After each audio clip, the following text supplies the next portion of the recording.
ইব্রাহিম আলাইহিস সালাম কিয়ামতের দিন আল্লাহ রাব্বুল আলামিনের দরবারে ফরিয়াদ করবেন, রব্বুল আলামিন আমার আব্বাজানের জন্য সুপারিশ করি, তুমি দয়া করে তাকে জাহান্নাম থেকে বাঁচায়া দাও। রব্বুল আলামিন বলবেন, ইব্রাহিম তোমার এই সুপারিশ মঞ্জুর হলো না। ইব্রাহিম আলাইহিস সালামের সুপারিশ মঞ্জুর হবে না। আল্লাহ তাআলা বলবেন, ইব্রাহিম আজর তোমার পিতা হতে পারে, কিন্তু আমার খলিলকে আগুনে ফেলার ষড়যন্ত্রে লিপ্ত ছিল, আমি তারে ক্ষমা করব না। নবী করিম সাল্লাল্লাহু আলাইহি ওয়াসাল্লামকে প্রশ্ন করা হয়েছে, রাসূল আপনার মা বাপের অবস্থা কি হবে? রাসূলুল্লাহ বলেছেন, কিয়ামতের দিন আমি আমার মা বাপের কোন উপকারে আসব না। রাসূলুল্লাহ কাঁদতেছিলেন, সাহাবায়ে কেরাম কাঁদতেছিলেন। বিষয়টা এত সহজ নয়। দ্বিতীয় শর্ত হলো ওয়ালা ইয়াশফাউনা ইল্লা লিমান ইরতাদা ওয়া হুম মিন খাশিয়াতিহি মুশফিকুন।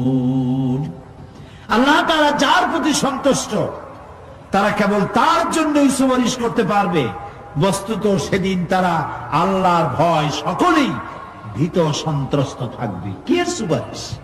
ভয়ের চোটে থাকবে অস্থির। সব পয়গম্বর নফসি নফসি বলে চিল্লাবে, বলবে আল্লাহ আমারে বাঁচাও, আমারে বাঁচাও। মুসা আলাইহিস সালাম, নূহ আলাইহিস সালাম, ইব্রাহিম আলাইহিস সালাম, ইয়াকুব আলাইহিস সালাম, সব নবীরা কানবেন, বললে আল্লাহ আমারে বাঁচাও, আমারে বাঁচাও।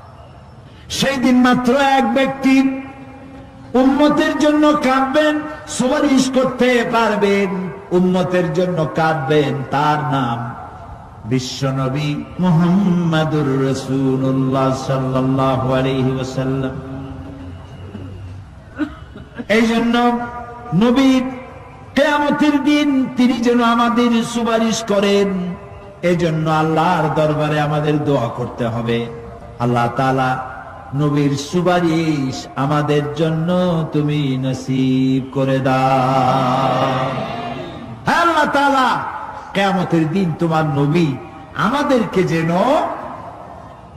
উম্মত বলে পরিচয় দেয়।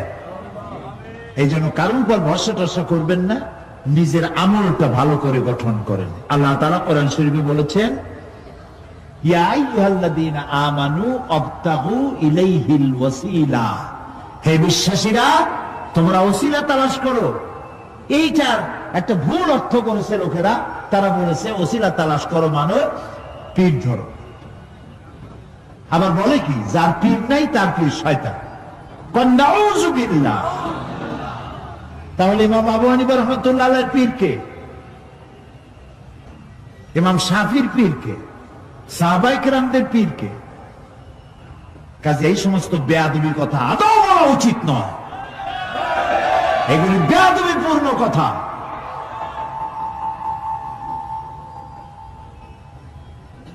প্রিয় ভাই সব, আল্লাহ রাব্বুল আলামিনের উপরে ভরসা করে নিজের আমলকে ভালো করতে হবে। আবতাগু ইলাইহিল ওয়াসিলা আয় আমলে সালেহ। আবতাগু ইলাইহিল ওয়াসিলা, তুমি নেক আমলের ওসিলা ধরো আল্লাহর কাছে, নিজের আমলগুলিকে ভালো বানাও, ভালো ভালো কাজ করো। সুপারিশ সম্পর্কে সর্বশেষ কথা বলতে চাই। আল্লাহ রাব্বুল আলামিন বলেন, কুল লিল্লাহিস শাফাআতু জামিআ লাহু মুলকুস সামাওয়াতি ওয়াল আরদি সুম্মা ইলাইহি তুরজাউন। হে নবী, স্পষ্ট ভাবে জানিয়ে দিন, সমস্ত সুপারিশ কেবল আল্লাহর ইখতিয়ারাধীন। কে বলতেছেন? শুনতেছেন কথা? কে বলতেছেন? আবার শুনাই। আল্লাহ তাআলা বলছেন, কুল লিল্লাহিস শাফাআতু জামিআ। বলে দিন হে নবী, সুপারিশের সমস্ত ব্যাপারটি কেবলমাত্র আল্লাহর এখতিয়ারাধীন। আসমান এবং জমিনে তারই সাম্রাজ্য বিস্তৃত। অতঃপর তারই কাছে তোমাদের সকলকে ফিরে যেতে হবে। সুপারিশের মালিক কেউ নয়, আল্লাহ নিজেই। তিনি যাকে পারমিশন দিবেন, যার জন্য পারমিশন দিবেন, তাছাড়া আর কোনো উপায় নেই। প্রিয় ভাই সব, এতক্ষণ যে আলোচনা করলাম এর দ্বারা প্রমাণিত হলো এ দুনিয়া ক্ষণস্থায়ী এবং আখিরাত চিরস্থায়ী। সুবহানাল্লাহ বলবেন না? এ দুনিয়া কি আর আখিরাত কি? চিরস্থায়ী। দুনিয়ার মহব্বত, আমরা কোনটারে মহব্বত করি, আখিরাত না দুনিয়া? কোন বলতে লজ্জা করে? দুনিয়ার ভালোবাসি বেশি, এতে কোনো সন্দেহ আছে? নবীজি বলেছেন, লাউ কানা লিইবনি আদম ওয়াদিম মিন যাহাবিন লাহাব্বা ইয়াকুনা লাহু সানিন। যদি একটা আদম সন্তানকে যদি একটা মাঠ ভরে সোনা দেওয়া হয়, সে ব্যক্তি বলবে, আল্লাহ আমার যদি আরো একটা মাঠ ভরে সোনা দিতে ভালো হইতো। নবীজি বলেন, আদম সন্তানের পেট কবরের মাটি ছাড়া কোনো কিছু দিয়া ভরবে না। এই দুনিয়ার পিছনে দৌড়ায় কোনো লাভ নাই। এক শায়ের বলেছেন, না গুল আপনা না খার আপনা না জানেম বাগে বা আপনা, না গুল আপনা না খার আপনা না জানেম বাগে বা আপনা, আহ কিস গুলশান মে বানায়া हमने आशिया अपना। না গুল আপনা না খার আপনা, এ ফুলও আমার নয়, ও কাঁটাও আমার নয়। না জালেম বাগে বা আপনা, না আমার এই ফুলের বাগানটা আমার, ফুলের বাগানও আমার না, ফুলও আমার না, এমনকি ফুলের কাঁটাটাও আমার না। আহ কিস গুলশান মে বানায়া हमने आशिया अपना। আরে কি ফুল বাগানে আমার বাড়ি বানাইলাম, এর তো কিছুই আমার না, সবই তো পর। মরে দেখেন, কেউ আপনার আপন নয়। ছেলে পেলেগুলি, ছোট্ট ছোট্ট বাচ্চা, যাদের কোলে না নিলে আপনি শান্তি পান না, ওই বাচ্চাও বলবে, মা আব্বার কাছে আমার নিয়েও না, আমার ভয় করে। রাত্রে যদি মরেন, একা একই স্ত্রীও আপনার মৃত্যু লাশ নিয়ে আপনার কাছে থাকতে পারবে না। কি নিষ্ঠুর এই পৃথিবী! এই পৃথিবীকে আমরা ভালোবাসছি, মহব্বত করতেছি, এই পৃথিবীর জন্য সব করি, চুরি ডাকাতি জেনা ব্যভিচার মিথ্যা কথা, ক্ষমতায় যাওয়ার জন্য পাগল। ভাঙ্গো মারো, চুরি করো, ডাকাতি করো, শয়তানি বদমাশি সমানে করছে মানুষ। এই পৃথিবী এক পরস্ত্রী, পরমা সুন্দরী নারী, পরের যতই সুন্দরী স্ত্রী হোক, তার দিকে তাকায় থাকে কোনো লাভ আছে? তাও পেতে পারলেন না। কোন লাভ আছে? এ লাভ কি? অত বিয়া হয়ে গেছে। অবিবাহিত হইতো তাহলে প্রস্তাব দিয়ে দেখতেন আপনার কপালে আছে কি নাই। বিয়ে হয়ে গেছে। এই পৃথিবী এক পরমা সুন্দরী পরের স্ত্রী, এইটার প্রতি ভালোবাসা করে কোনো লাভ নাই। এটারে কেউ খাইতে পারে না, ও সবাই খায়। ঠিক তো কইছেন, হয়তো বোঝেন নাই। এই পৃথিবীর 1 ইঞ্চি মাটির জন্য দেখেন না শহরে কি করে, বাড়ির পাশে বাড়ি উঠাইছে, 1 ইঞ্চি জমি ছাড়বে না। হায় হায়! আর একজনের রাস্তা পাক আর না পাক, জমিন ছাড়বো না। অন্যের জমিন দখল করায় কি মজা পায়! হায় হায়! অন্যের জমিন নেওয়ার জন্য পাগল হয়ে যায় মানুষ। দুনিয়াকে ভালোবাসে, 1 কাঠা জমির জন্য, 1 আঙ্গুল জমিনের জন্য মামলা মোকদ্দমা, জজ কোর্ট, হাইকোর্ট, সুপ্রিম কোর্ট, তারপরেও ছাড়ে না। ঠিক না? এই জমিনটা এত ভালোবাসলেন, এত মামলা মোকদ্দমা করলেন, এই জমিনের 1 ইঞ্চিও খেতে পারবেন না, বরং মরিয়া দেখেন জমিন হা করে আপনাকে গিলে ফেলে দেবে। আপনার হাড্ডি গুড্ডি গুস্ত সুদ্ধা মিশে যাবে এই মাটিতে। পৃথিবীকে ভালোবাসে কোনো লাভ নাই। স্ত্রী পুত্র পরিজন যার যতটুকু পাওনা দিবেন, ভালোবাসবেন, কিন্তু মূল ভালোবাসা, কলিজাটা ভরা থাকবে আল্লাহর জন্য। কার জন্য? স্ত্রীর ভালোবাসা স্ত্রীকে দিবেন, মায়ের শ্রদ্ধা, বাপের শ্রদ্ধা, সন্তানের ভালোবাসা আলাদাভাবে দিবেন। আর সব থেকে যিনি ভালোবাসা পাওয়ার দাবিদার, তার জন্য রাতের বেলায় জাগুন, সিজদা দিয়ে কাঁদতে থাকুন। এই চোখ দুটা কে দিছে? এই জিহ্বা কে দিছে? এই কান কে দিয়েছেন? এই সুন্দর শরীর কে দিয়েছেন? বলার তৌফিক, শোনার তৌফিক কে দিয়েছেন? এই হক আদায় করতে গভীর রাত্রে জাগতে হবে, পাইকারি দরে ঘুমায়েন না, একটু জাগুন, শেষ রাত্রে উঠুন, শেষ রাত্রে জেগে প্রেম করুন আল্লাহর সাথে। প্রেম কি ঢোল পিটায় করা যায়? ইনকিলাব, সংগ্রাম, এইসব পত্রিকায় বিশাল হেডিং দিয়ে কেউ প্রেম করে? বিজ্ঞাপন দিয়ে, টেলিভিশনে বিজ্ঞাপন দিয়ে প্রেম করে। প্রেম করে কিভাবে? গোপনে, আর মিলিত হয় নির্জনে। সবচাইতে বড় প্রেমিক হবে নিজে হতে হবে, আর আল্লাহকে সব থেকে বেশি ভালোবাসা দিতে হবে। সেজন্য আল্লাহ রাব্বুল আলামিন বলেছেন প্রেম করার জন্য কিছুটা নির্জনতা প্রয়োজন। এজন্য দিনের আলোতে ওয়াজআলনান নাহারা মাআশা, দিন বানাইছি রুজি রোজগার করার জন্য। ওয়াজআলনাল লাইলা লিবাসা, আর রাত বানাইছি শান্তির বাহন হিসাবে, আচ্ছাদন। সূর্যের আলোর ঝলকানি চলে গেছে, আলোর তীব্রতা আর নাই। গোটা পৃথিবীর উপরে আমি একটা কালো চাদর দিয়া ঢেকে দিলাম রাতের আধার, আর একেবারে অন্ধকার না করে আকাশে ডিম লাইটের মতো করে কতগুলি তারা জ্বালায়া দিলাম। এখন কেউ জেগে নাই, সব ঘুমানো। আমার প্রেমিক কে আছো? ওঠো, উজু করে সিজদায় পড়ে যাও, সিজদায় পড়ে যাও, কান্দো, গুনাহ মাফ চাও, যা করেছো মাফ চাও। তুমি গুনাহ করেছো আর আমি মাফ করার মালিক। ইন্নাল্লাহা ইয়াগফিরুয যুনুবা জামিআ, সব মাফ করে দেব, গুনাহগুলি নেকি দিয়া বদলায় দেব। আমার কাছে কাঁদো, চোখের পানি ফেলো। প্রিয় ভাই সব, রাতে জাগতে শিখুন। রাসূলুল্লাহ বলেছেন ওর থেকে ভালো স্বামী আর দুনিয়ায় নাই। কে বলেছেন?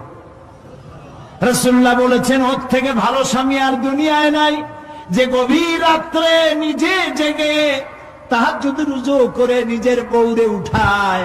বউ উঠতে চায় না, পানি এনে বউর মুখের উপরে ছিটায় দেয়, ওঠো বিবি, একসাথে তাহাজ্জুদের নামাজ পড়ো। রাসূলুল্লাহ বলেছেন ওর থেকে ভালো বউ পৃথিবীতে আর নাই, যে বউ রাতের বেলায় ঘুমের থেকে জেগে তাহাজ্জুদের উযু করে, স্বামীরে উঠাইতে চেষ্টা করে, উঠে না, উযুর পানি স্বামীর চেহারায় ছিটায় দেয় আর বলে স্বামী ওঠো, একসাথে তাহাজ্জুদের নামাজ পড়ি। এই পৃথিবীতে আমাদের ভালোবাসা যেন শেষ না হয়, এক জান্নাতে যেন থাকতে পারি। কাঁদো, ওঠো, গভীর রাত্রে তাহাজ্জুদের নামাজ পড়ে মাথাটা নিচু করে গুনগুন করে গাইতে থাকে, নিয়া আল্লাহু পড়ে, নিয়া আল্লাহু ইয়া রহমানু ইয়া রহিমু ইয়া হাইয়ু ইয়া কাইয়ুম। প্রাণ দিয়া বলেন ইয়া আল্লাহু ইয়া রহমানু ইয়া রহিমু ইয়া হাইয়ু ইয়া কাইয়ুম। ইয়া আল্লাহু ইয়া রহমানু ইয়া রহিমু ইয়া হাইয়ু ইয়া কাইয়ুম।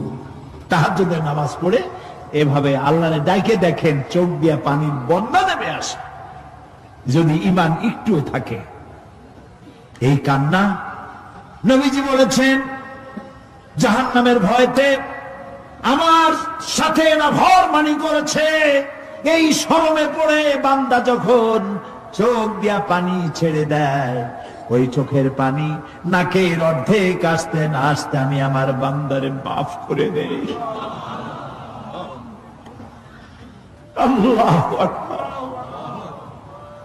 আল্লাহ আমাদের কান্দার তৌফিক দাও, তাহাজ্জুদ পড়ার তৌফিক দাও, পাঁচ ওয়াক্ত নামাজ পড়ার তৌফিক দাও, তোমাকে ভয় করার তৌফিক দাও, তোমার ভয় আর মোহব্বত দিয়ে কলিজা ভরে দাও, তোমার রাসূলুল্লাহর মোহব্বত দিয়ে আমাদেরকে পাগল বানায় দাও। আল্লাহ,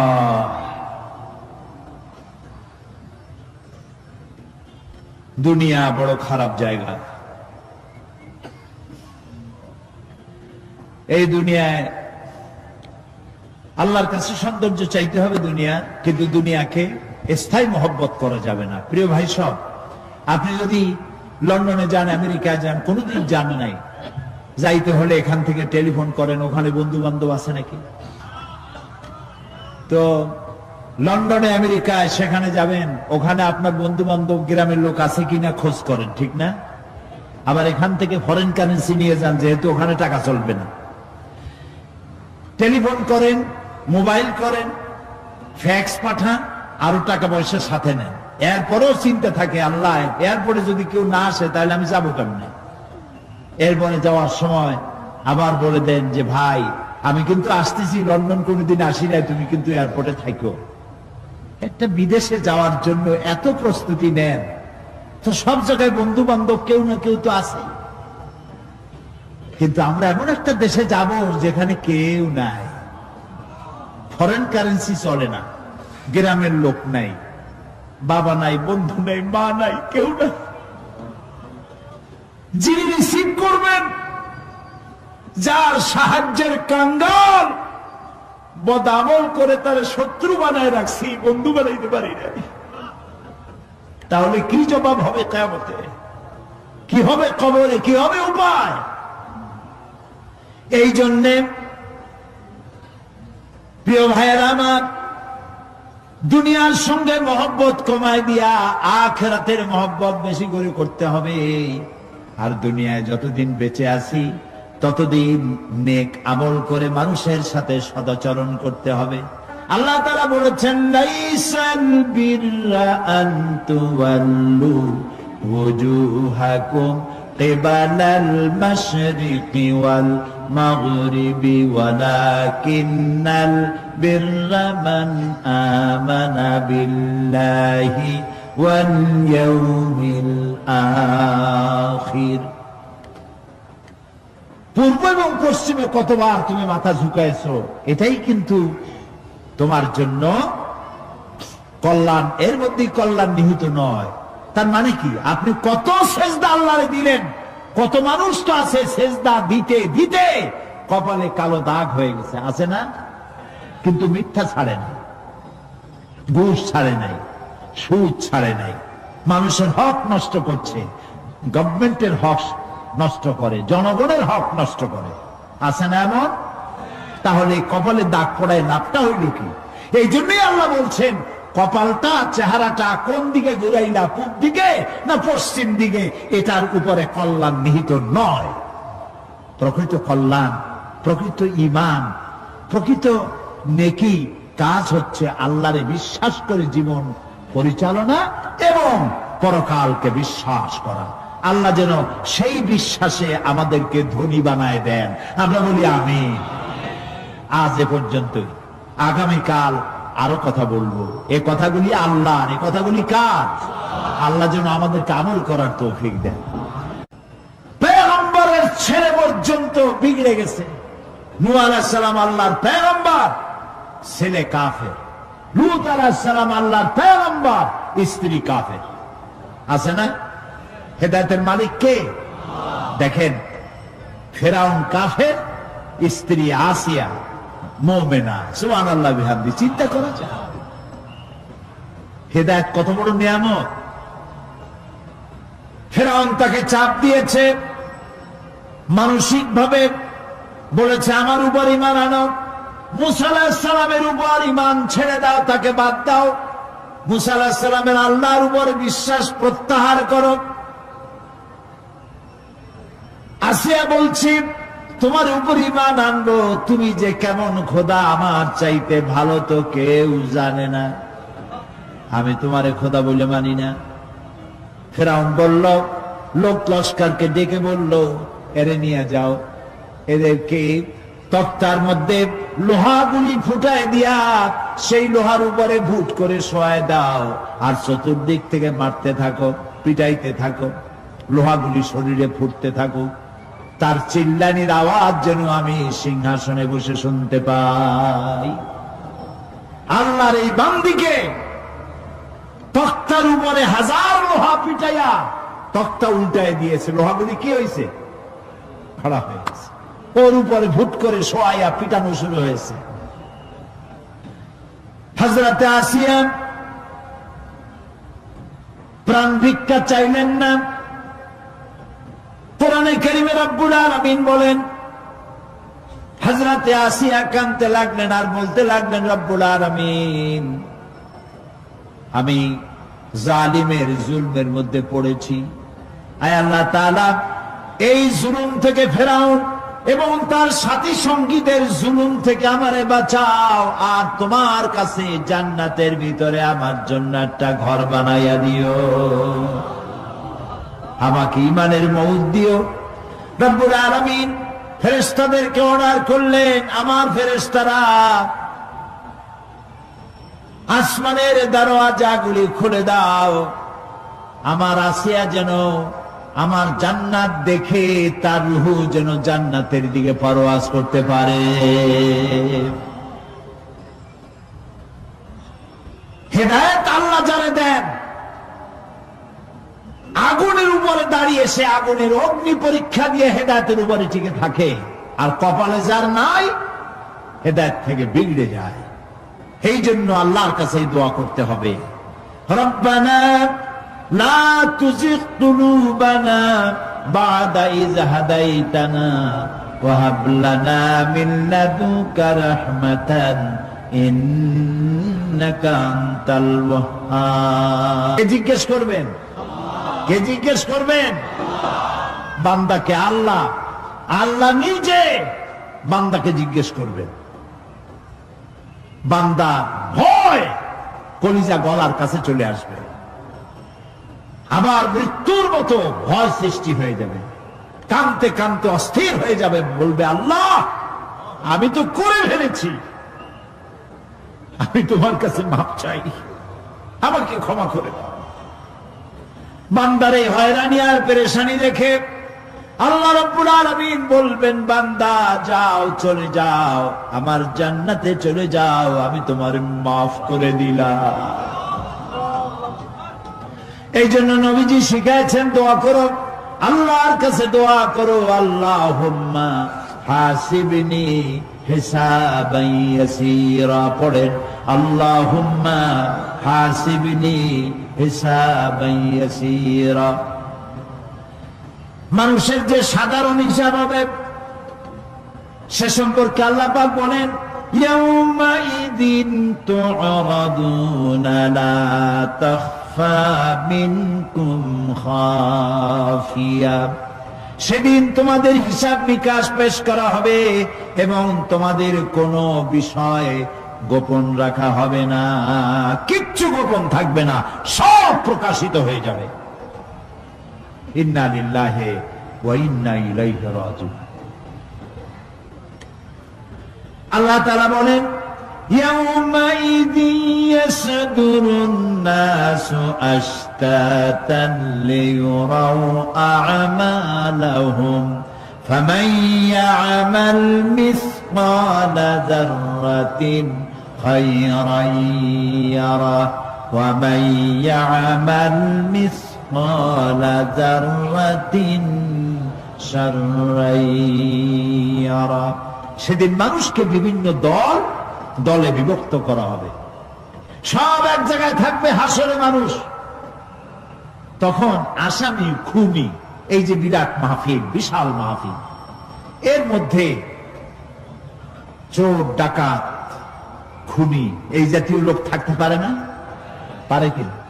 তারা কিন্তু এখন নিরাপদ, যেহেতু পুলিশও দেখতেছে না আর র্যাবেও দেখতেছে না। খুব নিরাপদ। কিন্তু হঠাৎ করে যদি বলা হয় এই সমাবেশের ভিতরে সন্ত্রাসী কারা, তাদেরকে আমরা শনাক্ত করেছি, তারা আলাদা হয়ে যাও, তখন অবস্থাটা কেমন হবে? মৌতের সামিল হয়ে যাবে, ঠিক না? সমস্ত মানুষেরা হাসরের মাঠে একসাথে থাকবে, হঠাৎ করে হুকুম হবে, আওয়াজ হবে, অমতাজুল ইয়াউমা আইয়ুহাল মুজরিমুন, অপরাধীর দলেরা আলাদা হয়ে যাও। নেককার থেকে তারা তখন আলাদা হয়ে যাবে, দলে দলে বিভক্ত হয়ে যাবে, বিভক্ত হবে এবং তাদের কৃতকর্ম তাদেরকে এই জন্য করা হবে যাতে করে তাদের কৃতকর্ম তাদেরকে দেখানো যায়। অতঃপর কেউ যদি সরিষা পরিমাণ ভালো কাজ করে পুরস্কৃত করা হবে, সরিষা পরিমাণ খারাপ কাজ যদি করে দেখানো হবে এবং সেজন্য তাকে তিরস্কার ভোগ করতে হবে, শাস্তি দিতে হবে। প্রিয় ভাই সব, সেই কঠিন হাসরের ময়দানে সমস্ত মানব গোষ্ঠীকে একত্রিত করা হবে। আমলনামা বলতে সেখানে বোঝানো হয় আমলনামা উপস্থিত করা হবে যাতে মানুষের সকল ধরনের কর্মগুলিকে লিপিবদ্ধ করে রাখা হয়েছে। আল্লাহ তাআলা বলেন, وَوُضِعَ الْكِتَابُ فَتَرَى الْمُجْرِمِينَ مُشْفِقِينَ مِمَّا فِيهِ وَيَقُولُونَ يَا وَيْلَتَنَا مَا لِهَذَا الْكِتَابِ। আর আমলনামা সামনে রাখা হবে, তাতে যা লেখা আছে তার কারণে আপনি অপরাধীদেরকে ভীত এবং সন্ত্রস্ত দেখতে পাবেন। আল্লাহ তাআলা বলছেন আমলনামা হাতে এসে যাবে এবং এই হাতে আমলনামা পাওয়ার পর তারা বলবে, মা লিহাযাল কিতাব লা ইউগাদিরু সাগীরাতান ওয়ালা কাবীরাতান ইল্লা আহসাহা। এটা কি আশ্চর্য কিতাব! বড় বড় পাপ যা করেছি তাও লেখা হয়েছে, ছোট ছোট পাপ যা করেছি তাও লেখা হয়েছে। ওয়াওয়াজাদু মা আমিলু হাদিরান ওয়ালা ইয়াযলিমু রাব্বুকা আহাদা। যা যা তুমি আমল করেছিলে সমস্ত কৃতকর্ম কাগজে পত্রে লেখা আছে। তোমার রব কারো প্রতি জুলুম করবেন না। ওমাল্লাহু বিযাল্লামিন লিল আবিদ। আল্লাহ তাআলা বান্দার উপরে কখনো জুলুম করেন না।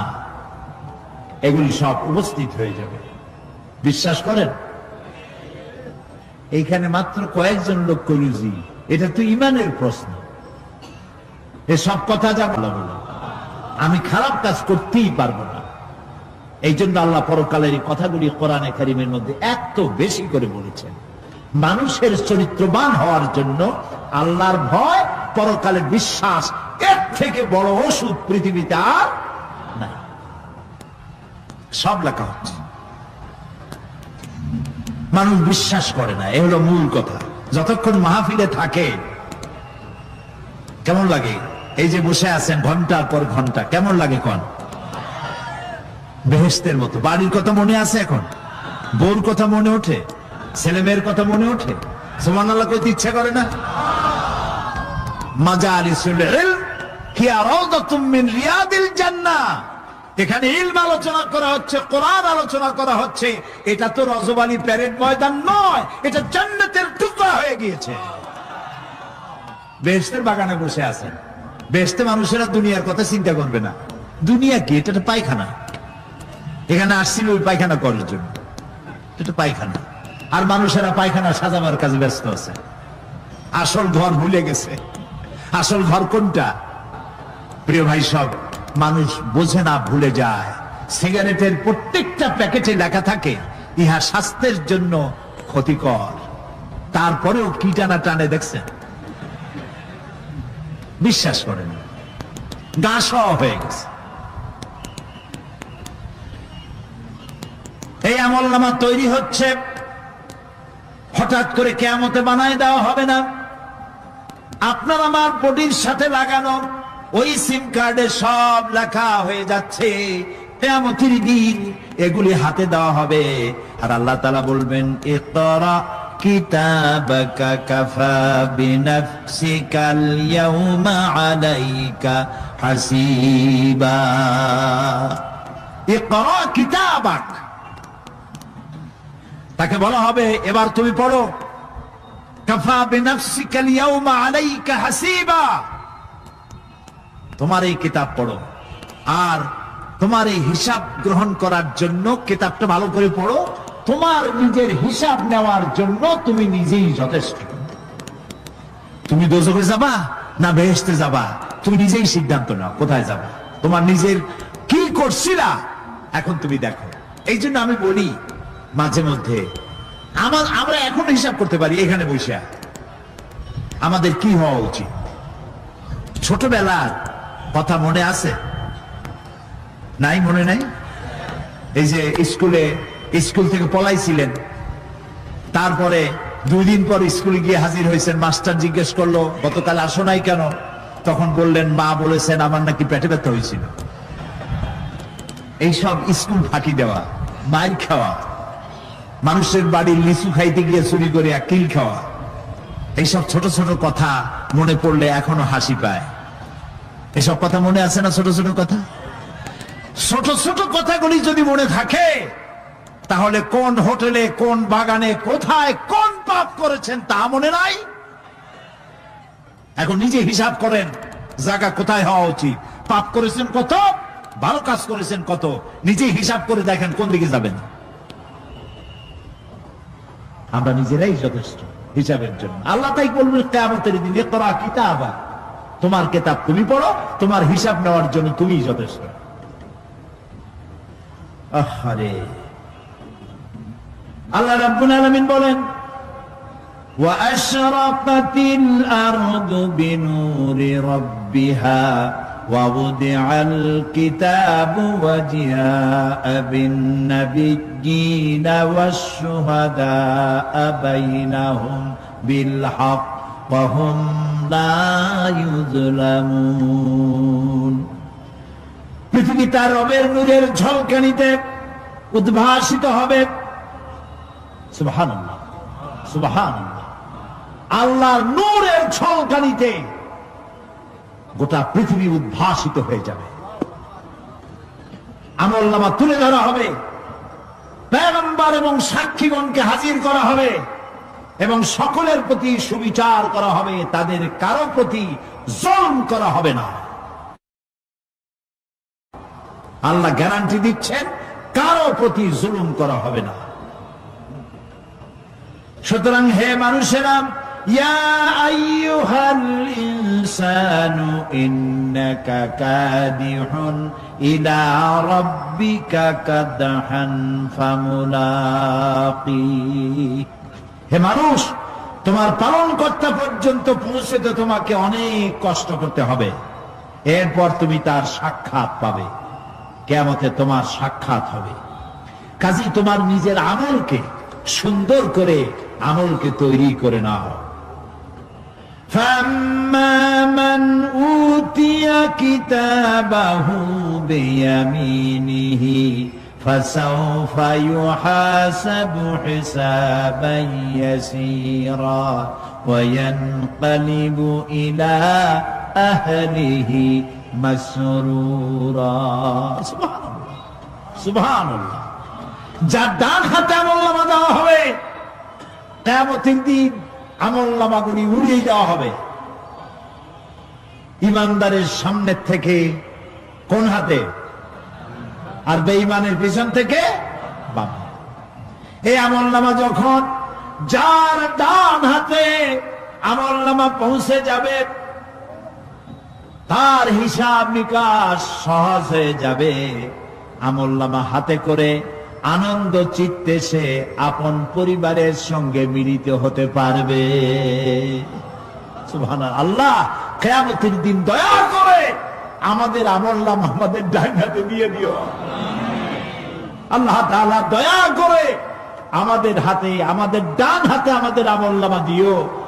দয়া করে আমাদের আমলনামা আমাদের ডান হাতে দিও। আনন্দ চিত্তে পরিবারের সঙ্গে দেখা করে সব পরিবার, মা বাপ, স্ত্রী পুত্র পরিজন, ভাই বোন, বন্ধু বান্ধব নিয়ে এক জান্নাতে থাকার তৌফিক দিও। আয় আল্লাহ, বিগত 26 বছর যারাই মাহফিলে এসেছেন তাদেরকে নিয়ে এক জান্নাতে থাকার আমাদেরকে তৌফিক দিয়ে দিও। وَأَمَّا مَنْ أُوتِيَ كِتَابَهُ وَرَاءَ ظَهْرِهِ فَسَوْفَ يَدْعُو ثُبُورًا وَيَصْلَى سَعِيرًا। আর যারা আমলনামা পিছন থেকে বাম হাতে আসবে সে তো মৃত্যুকে আহ্বান করতে থাকবে, মৃত্যুকে ডাকবে। এর থেকে যদি মরে যেতে পারতাম তাও ভালো হইতো। তার আর উপায় থাকবে না, তার জায়গা হবে জাহান্নামে। নাউযু বিল্লাহ। আমরা সবাই বলি নাউযু বিল্লাহ। এরপরে আল্লাহ রাব্বুল আলামিন মিজান খাড়া করবেন, দাড়িপাল্লা। মিজান কি? দাড়িপাল্লা। इंसाफ की मुकद्दस तराजू। इंसाफের প্রতীক কি? তাও কইতে পারেন না, জোরে বল না।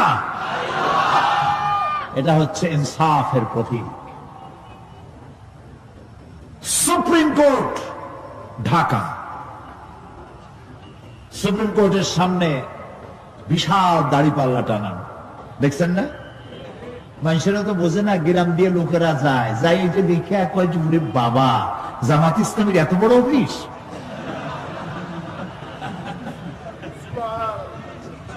দাড়িপাল্লা তো জামাত ইসলামের না, এটা ইনসাফের প্রতীক।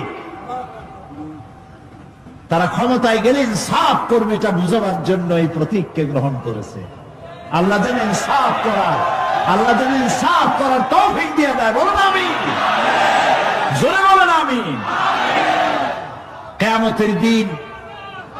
কিয়ামতের দিন এই দাড়িপাল্লা মিজান আল্লাহ তাআলা প্রতিষ্ঠিত করবেন, এবং এই মিজানে যার পূর্ণ পাল্লা ভারী হবে সে কৃতকার্য, আর যার পাল্লা হালকা হবে আহা সব শেষ। আল্লাহ রাব্বুল আলামিন বলেন, وَنَضَعُ الْمَوَازِينَ الْقِسْطَ لِيَوْمِ الْقِيَامَةِ فَلَا تُظْلَمُ نَفْسٌ شَيْئًا وَإِنْ كَانَ مِثْقَالَ حَبَّةٍ مِّنْ خَرْدَلٍ أَتَيْنَا بِهَا وَكَفَى بِنَا حَاسِبِينَ। আমি কিয়ামতের দিন ন্যায় বিচারের মানদণ্ড স্থাপন করব। তখন কারো প্রতি অবিচার করা হবে না। যদি কোনো আমল সরিষার দানা পরিমাণ হয় আমি তা হাজির করব। সুবহানাল্লাহ, সুবহানাল্লাহ। এবং হিসাব গ্রহণের জন্য আমি যথেষ্ট। এবং হিসাব মানুষেরা মনে করবে এত মানুষ, আদম আলাইহিস সালাম থেকে নিয়ে পর্যন্ত, এখান থেকে নিয়ে কিয়ামত পর্যন্ত সব মানুষের তো উঠবে সেমন হিসাব হবে নাকি? একজন একজন করে হিসাব হবে। আল্লাহ বলছেন আল্লাহ সারিউল হিসাব, দ্রুত হিসাব নিতে সক্ষম। আল্লাহ নিজের কানে নিজে শুনবেন, অন্যের মাধ্যমে নয়, নিজে শুনবেন। প্রত্যেক আসামির কাছ থেকে, লোকদের কাছ থেকে তার বক্তব্য শুনবেন। ভায়া মিডিয়া শুনবেন না, নিজেই শুনবেন। আল্লাহর কান আছে না, চোখ আছে না? লোকেরা এই যে বইপত্রে লেখে আল্লাহ হচ্ছে নিরাকার, কত বড় বাজে কথা। আল্লাহ নিরাকার, আমরা এমন এক আল্লাহর ইবাদত করি তিনি আমাদের কিছু শুনতে পান না, কান টান নাই, তিনি আমাদের কিছু দেখতে পান না। এরকম নাকি আল্লাহ তাআলা? আল্লাহ তাআলা কোরআন শরীফে বলেছেন আল্লাহর হাত, আল্লাহর পা, আল্লাহর চোখ, আল্লাহর মুখ। তবে এগুলি কিরকম? আল্লাহর হাত পা চোখ কেমন, আকারটা কেমন, এর একটাই জবাব। কয়টা জবাব? জোরে বলেন। একটাই জবাব, আল্লাহর যেমন হওয়া উচিত তেমন। সুবহানাল্লাহ বলেন, সুবহানাল্লাহ বলেন। এর থেকে আর কোনো জবাব নাই, এই একটাই জবাব, আল্লাহর যেমন হওয়া উচিত ঠিক তেমন।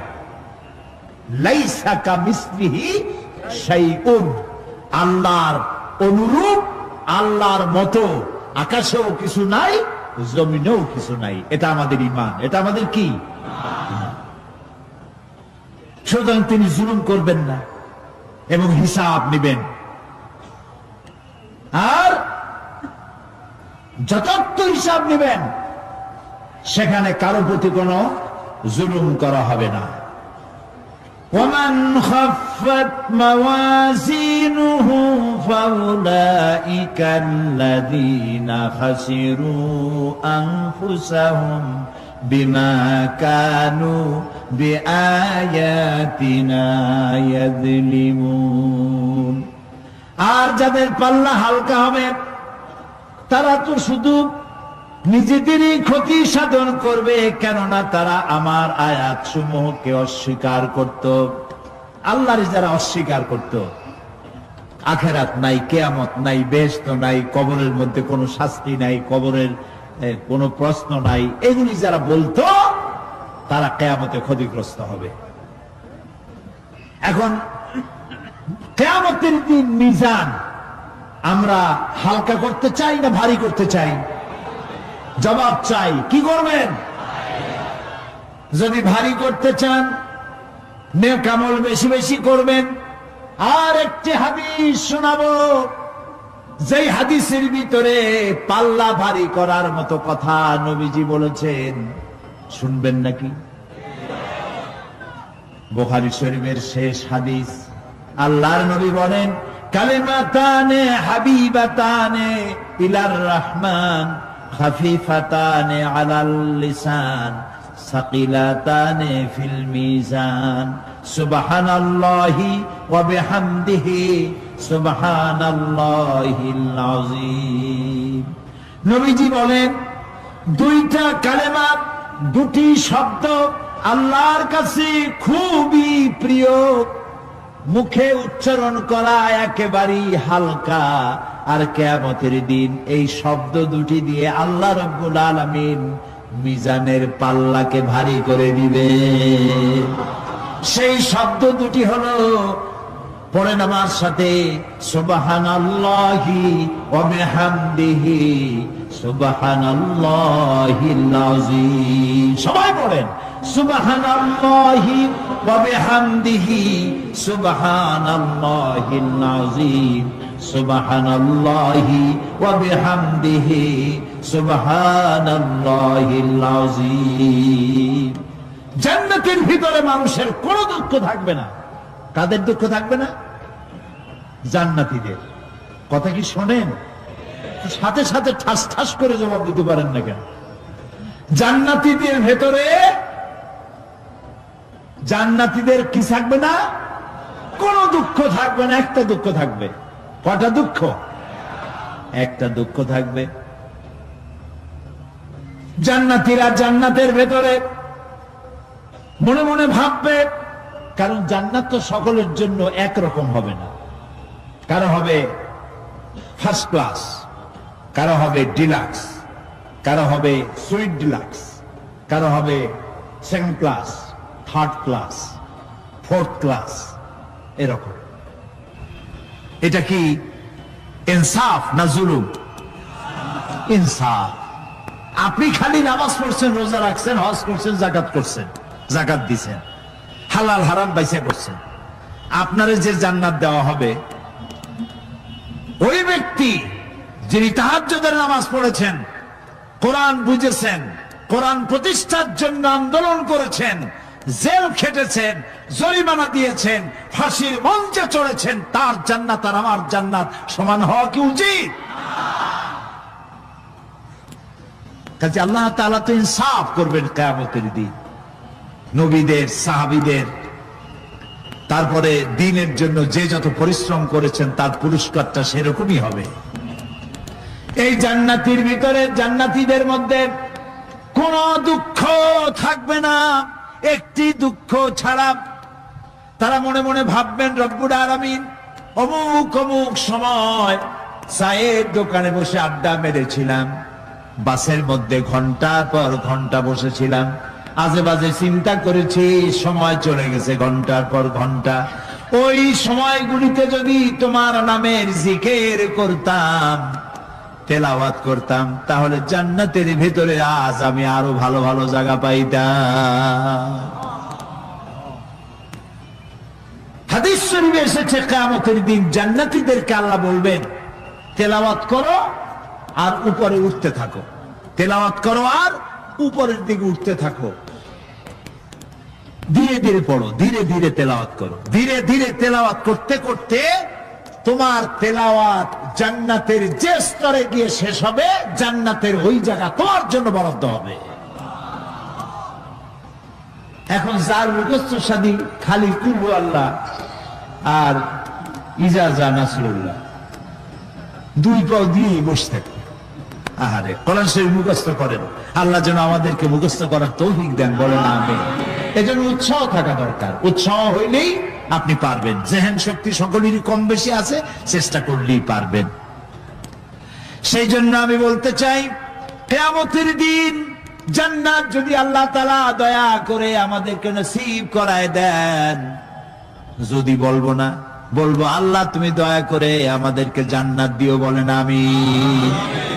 জান্নাতের ভিতরে এই দুঃখ যেন না আসে, সেই জন্য বাসে যখন চড়েন, গাড়িতে চড়েন, রিকশায় চড়েন, একা একা যাচ্ছেন, গুনগুন করে আল্লাহর জিকির করতে থাকেন। সুবহানাল্লাহি ওয়া বিহামদিহি সুবহানাল্লাহিল আযীম, সুবহানাল্লাহি ওয়া বিহামদিহি সুবহানাল্লাহিল আযীম, সুবহানাল্লাহি ওয়া বিহামদিহি সুবহানাল্লাহিল আযীম।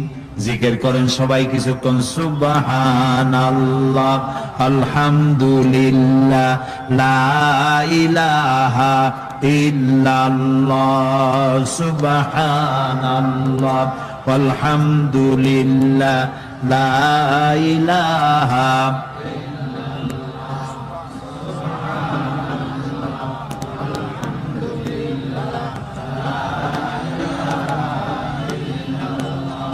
ভালো লাগে না? মজা লাগে না?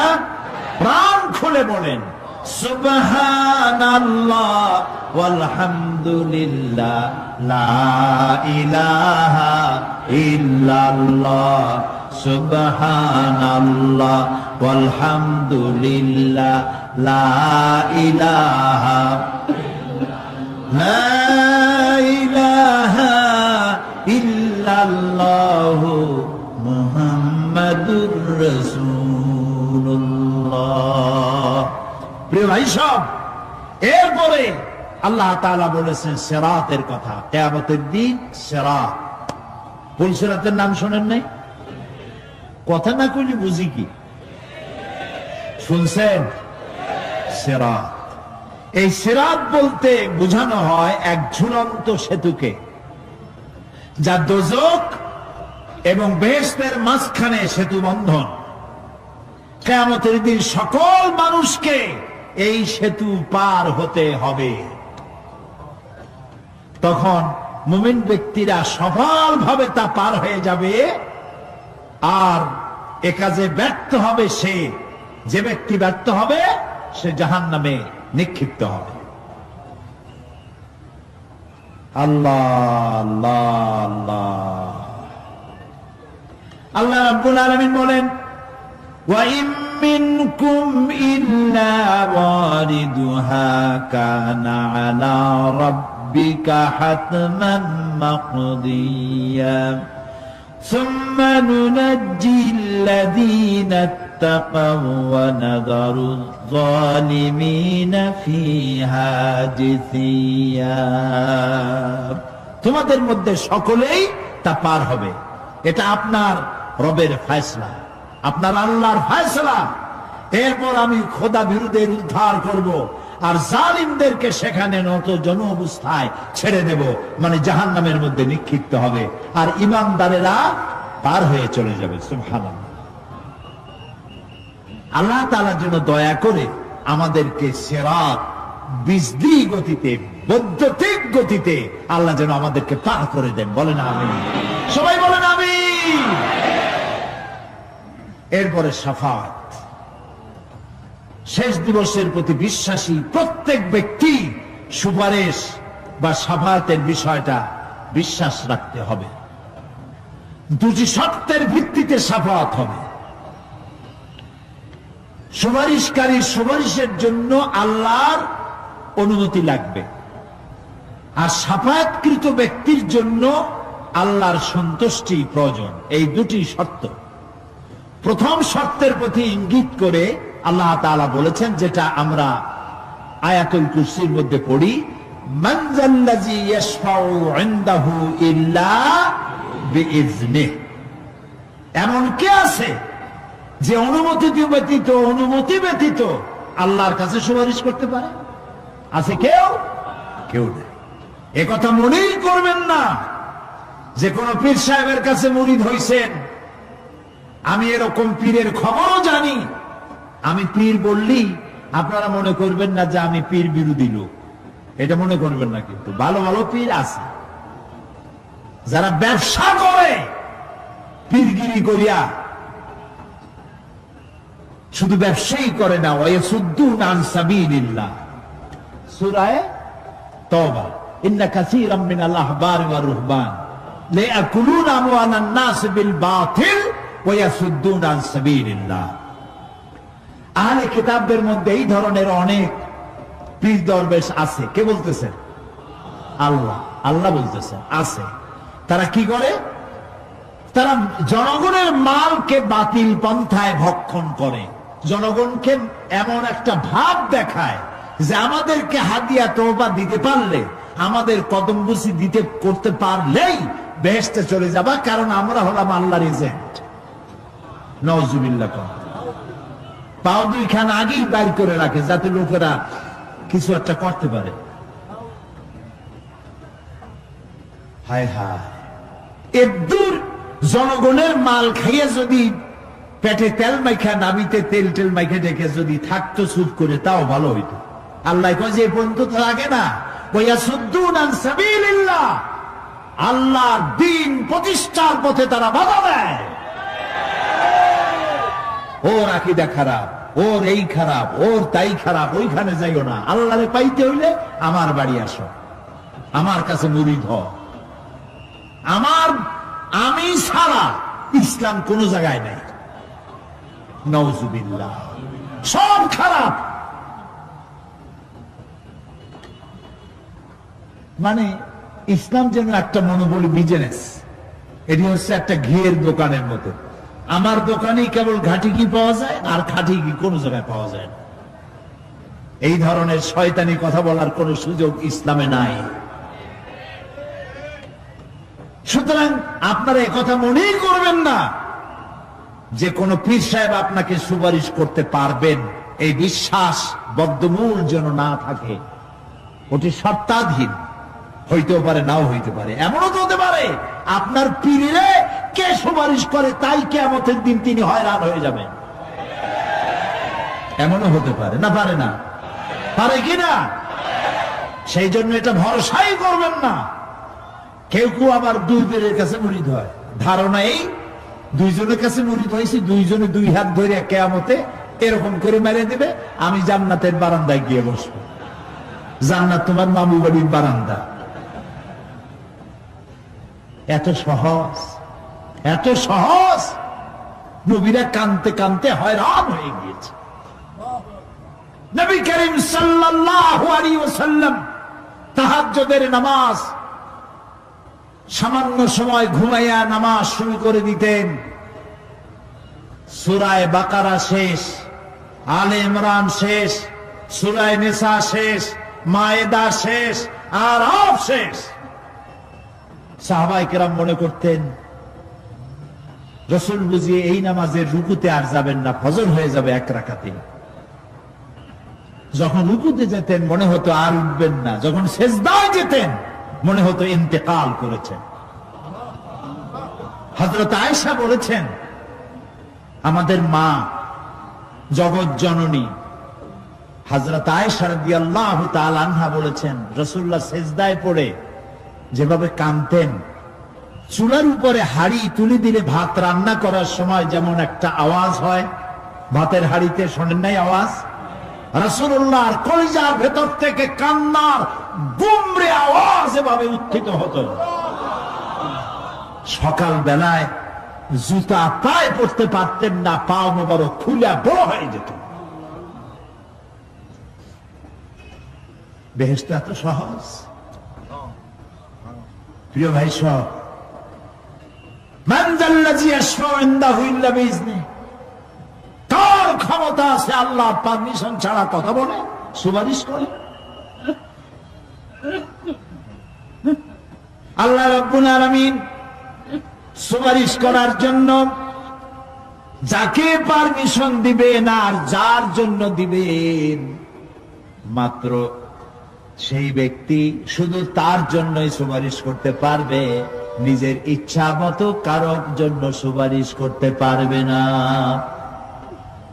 আমাদের জাতির পিতা নাম কি? সব সময় মনে রাখবেন, আদৌ বলবেন না। এই প্রশ্নে কোন আপোষ নয়। জাতির পিতা কে? হযরতে